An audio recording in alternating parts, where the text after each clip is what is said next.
ये लेख सिर्फ एक मजाक के लिए लिखा गया है। इससे किसी की भावनाएं आहत ना हों, और अगर किसी की भावनाएं इससे आहत होती हैं या किसी को इसका बुरा लगता है, हम उससे पहले माफ़ी चाहते हैं। बात होती है पत्रकार और अखिलेश यादव जी के बीच।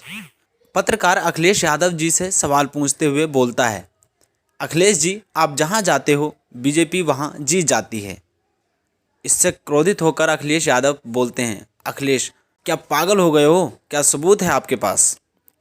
पत्रकार जवाब देते हुए बोलता है, आप बिहार में गए, 100 सीटें लड़े, बीजेपी जीत गई।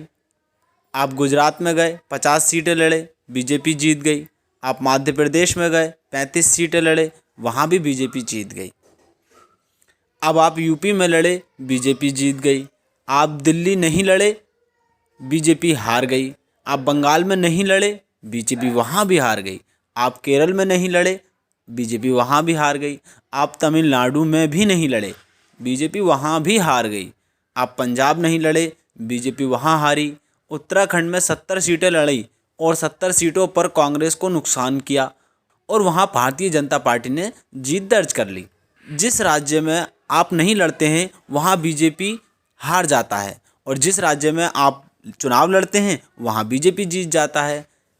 इससे क्या अनुमान लगाया जाए? आपके लड़ने से बीजेपी जीत जाती है, आप बीजेपी को फ़ायदा पहुंचाते हैं।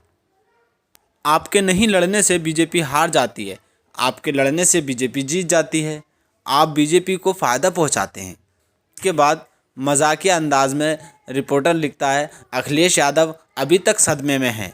ये आंकड़े मैंने लाख छुपाए थे असुद्दीन ओवैसी के लिए, लेकिन ये तो मेरे ऊपर ही फिट हो गए। अब बताओ, बीजेपी को AIMIM फ़ायदा पहुंचा रही है या समाजवादी पार्टी? सवाल उन लोगों से है जो लोग कहते हैं AIMIM चुनाव लड़ी, इससे बीजेपी जीत गई। दोस्तों, रिपोर्टर और अखिलेश यादव के बीच ये बातों की मजाकिया अंदाज आपको कैसा लगा? आप हमें कमेंट्स बॉक्स में ज़रूर बताएं। जय हिंद।